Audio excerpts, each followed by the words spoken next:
बिस्मिल्लाहिर्रहमानिर्रहीम। अस्सलाम वालेकुम। मेरा नाम अब्दुल रहमान है और आज का जो मेरा टॉपिक है वो मौसम के एतबार से है। तो जैसा कि आपके इल्म में है, आजकल जो है वो बारिश की जो है वो प्रेडिक्शन चल रही है बहुत ज़्यादा। तो आज मैं आपको जो है वो बारिश के हवाले से जो है वो कुछ जो है वो हैज़र्ड्स से रिलेटेड मैं आपको बताऊंगा कि बारिश से रिलेटेड हैज़र्ड्स कौन कौन से हैं, ठीक है। और फिर मैं उनके बाद जो है उसके प्रिकॉशनरी मेजर्स जो है वो क्या क्या लिए जा सकते हैं उसके बारे में थोड़ा सा आप लोगों को जो है अपने व्यूवर्स को बताऊंगा, ताकि जो है बारिश के जो है वो नुकसानात से एज मच एज जो है वो सेव रहा जा सके। तो आज जो मैं आपको बताऊंगा कि सबसे पहले जो है वो बारिश के जो है वो कौन कौन से हैज़र्ड्स हो सकते हैं। नंबर 1 जो है वो इलेक्ट्रिक शॉक। यूजुअली देखें, हम डिफरेंट न्यूज़ के अंदर सुन रहे होते हैं कि भाई फला जगह पे जो है वो इलेक्ट्रिकल शॉक्स की वजह से जो है वो बंदा जो है वो एक्सपायर हो गया। तो बारिशों के अंदर जो है वो ज़्यादातर जो कंप्लेंट्स होती हैं वो इलेक्ट्रिकल शॉक्स की होती हैं। तो उससे रिलेटेड जो है मैं आपको जो है वो इसके प्रिकॉशनरी मेजर्स जो है वो मैं अपने आगे मज़ीद कुछ देर बाद जो है वो मैं आपको बताता हूँ। तो सेकंड जो है वो पुअर विजिबिलिटी का जो है सबसे बड़ा इशू होता है, क्योंकि बारिश की वजह से जो है वो धुंध पड़ जाती है, आंधी की वजह से जो है वो थोड़ा सा अंधेरा सा छा जाता है, तो उसके अंदर क्लियर विजिबिलिटी नहीं होती। तो इसके लिए क्या प्रिकॉशनरी मेजर्स होंगे वो भी मैं आपको बताऊंगा। इसके अलावा जो है वो नेक्स्ट थर्ड जो है वो वाटर लॉगिंग की वजह से जो है बहुत ज़्यादा प्रॉब्लम होती है। स्लिपरी हैज़र्ड्स बहुत ज़्यादा इंक्रीज हो जाते हैं कि आप गली में निकले, किसी स्ट्रीट पे जा रहे हैं तो स्लिप होने के ज़्यादा जो है वो चांसेस जो है वो बढ़ जाते हैं। फिर अगर मैं बात करूँ तो वॉल स्ट्रक्चर्स के जो है ना वो क्लैप्स होने के जो है ना ख़तरा जो है वो बहुत ज़्यादा बढ़ जाता है, जिसकी वजह से जो है वो हलाकतें होने के खतरे होते हैं। इसके अलावा जो है वो फॉल ऑन स्लॉप से जो है वो गिरने का भी खतरा होता है। जब बंदा चल रहा होता है तो उसको पता नहीं लगता कि वो किसी स्लॉप की जगह पे है या किसी जो है वो ऐसी जगह पे जिससे उसका पाँव स्लिप हो गया जो है वो किसी न किसी किस्म की जो है वो नुकसान का सबब बनता है। इसके अलावा प्रॉपर्टी डैमेजेस के इश्यूज होते हैं, बहुत ज़्यादा इश्यूज होते हैं कि भाई प्रॉपर्टी डैमेजेस होने के खतरा होते हैं। फिर जो है लैंड स्लाइडिंग के इश्यूज होते हैं, लैंड स्लाइड्स के मामला बहुत ज़्यादा होते हैं। हैवी विंड्स और स्टॉर्म्स की वजह से जो है वो भी जो है मुतासिर होने का खतरा होता है। स्नैक्स जो है वो पानी, चूँकि जो है वो बहुत ज़्यादा पानी होता है जिसकी वजह से जो है स्नैक्स जो है वो ज़मीन से बाहर आ जाते हैं और उसकी जो है वो स्नैक बाइटिंग का जो है ना वो बहुत ज़्यादा जो है वो खतरा होता है। इसके अलावा लाइटनिंग स्ट्राइक्स हैं, हेल्थ एंड हाइजीन इश्यूज़ हैं। तो इस किस्म के जो है इश्यूज़ हैं जो कि हैज़र्ड्स के अंदर आते हैं। तो आइए नाज़रीन, अब मैं आपको इसके जो है ना प्रिकॉशनरी मेजर्स बताता हूँ जी।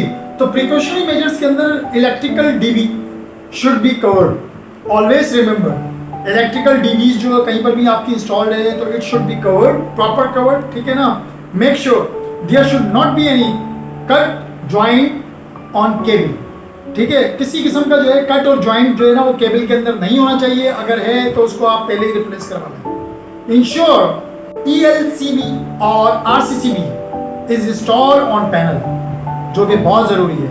इसके अलावा जो है वो barricade the electrical panel area, unauthorised entry restricted, ये आपने टैगिंग कर देनी है। लॉक आउट और टैग आउट आपने सुना होगा कि आपने जो है वो टैगिंग कर देनी है इस किस्म की कि भाई ये एरिया जो है वो रिस्ट्रिक्टेड है, इस एरिया में जो है वो आप ना आए तो ज़्यादा बेहतर है।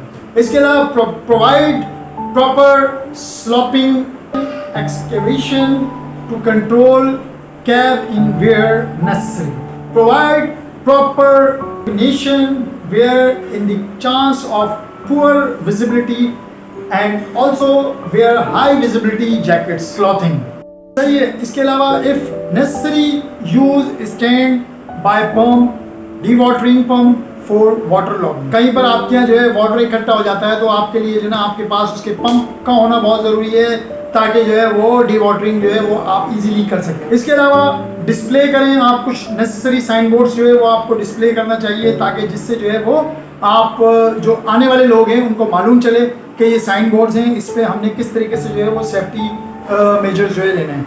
अच्छा, इसके अलावा जो है वो स्टॉर्म के दौरान जो है लूज मटेरियल जो है वो should not B scattered, especially sharp edge cutting pieces material, it should be properly stored at site। किसी किस्म की शार्प मटेरियल जो है वो आपका ओपन एरिया में नहीं होना चाहिए मौजूद, उसको जो है वो प्रॉपरली जो है ना वो एक जगह पे उसको जो है वो इकट्ठा करके रखना चाहिए, ना कि जो है वो इसको ओपन एरिया में छोड़ दिया जाए, क्योंकि विंड्स और स्टॉर्म की वजह से जो है वो चीज़ें जब हवाएं तेज़ चलती हैं, कोई भी लूज चीज़ होगी तो उसके गिरने का खतरा होता है, सही है, उससे भी जो है वो सेफ्टी हैजर्ड्स होते हैं। तो ये भी एक आपने प्रिकॉशनरी मेजर्स लिए हैं इसके हवाले से, ठीक है। बाकी नेसेसरी सेफ्टी साइन बोर्ड्स आपने लगा दिए, सही है। लूज मटेरियल का आपने देख लेना है, स्टैंडर्ड मटेरियल नहीं होना चाहिए। Be ready for monsoon emergency such as first aid box. First aid box तो आपके पास लाजमी होने चाहिए इमरजेंसी के हवाले से।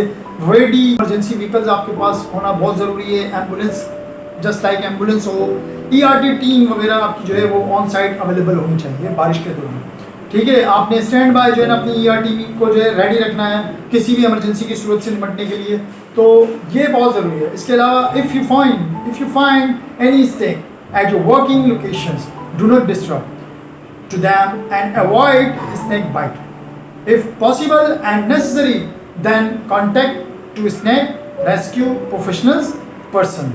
Always wear full clothing while working on site, such as long pant, long shirts, safety boots, etc. Means देखें, अगर आपको कोई सांप नज़र आ जाता है खुदा ना खास्ता किसी लोकेशन में, तो कोशिश करें उसको डिस्टर्ब मत करें, उससे दूर रहें, खुदा ना खास्ता वो आपको काट ना दे, ठीक है। इसके अलावा जो है वो पॉसिबल जो है वो एक अगर पॉसिबल हो आपको कोई रेस्क्यू प्रोफेशनल जो है अगर मिल जाता है, स्नैक्स रेस्क्यू प्रोफेशनल, तो उसको आप कांटेक्ट करके बुलवाएं और उससे जो है ना उसको स्नैक्स को जो है रिमूव करवाएं। और कोशिश करें जब भी आप बारिश के अंदर बाहर अगर कोई वर्किंग करनी है, आपको बहुत ज़्यादा नेसेसरी है जिसके अंदर आपको जाना पड़ जाए बारिश के अंदर, तो उसमें आप याद रखिए कि अपने जो है ना वो पैंट, लंबी पैंट पहने, लंबे कोट आपके पास होने चाहिए मौजूद। इसके अलावा जो है वो लॉन्ग शूज़ भी आपके पास जो है ना होने चाहिए ड्यूरिंग जो है वो rainy weather. If you hear thunder, अगर आपने कोई बिजली की चमक और कड़क जो है कोई चीज़ ऐसी सुनते हैं, तो कोशिश करें कि भाई किसी शेल्टर के नीचे चले जाएं, बिल्डिंग के अंदर चले जाएं, अपने आप को सेफ इनसाइड किसी प्रेमिसेस के अंदर जाके अपने आप को सेफ करें, ना कि उस थंडर उसके जो है वो आप उसके बाहर इस दौरान जो है वो आप घूमें जिससे नुकसान होने का अंदेशा, ठीक है। और जो है कोशिश करें तमाम ड्रिंकिंग वाटर्स के जो टैंक हैं उनको प्रॉपरली तौर पे आप कवर करें, उनको क्लीन करें, ताकि जो है वो रेगुलर जो है वो उसके अंदर जो है मेंटेन रहे गुड हेल्थ और हाइजीन। तो ये मेरा मैसेज था आज की वीडियो के अंदर, आप तमाम लोगों को मैं देना चाह रहा था। तो उम्मीद करता हूँ आप लोगों को ये मेरी वीडियो पसंद आई होगी। तो अगर आपको मेरी ये वीडियो पसंद आई है तो मेरे चैनल को आप लाइक करें, सब्सक्राइब करें और बेल आइकन को क्लिक करना ना भूलें, ताकि मैं इस किस्म की और वीडियोस आपके साथ जो है ना वो शेयर करता हूँ। तो once again thank you very much. आप लोग जो है ना सराहते हैं मेरे चैनल को, और जो है वो इसी तरीके से आप लोगों का जो है ना वो कॉपरेशन चाहिए मुझे, ताकि मैं मज़ीद वीडियोस आपके साथ शेयर करूँ। थैंक यू, अल्लाह हाफिज़।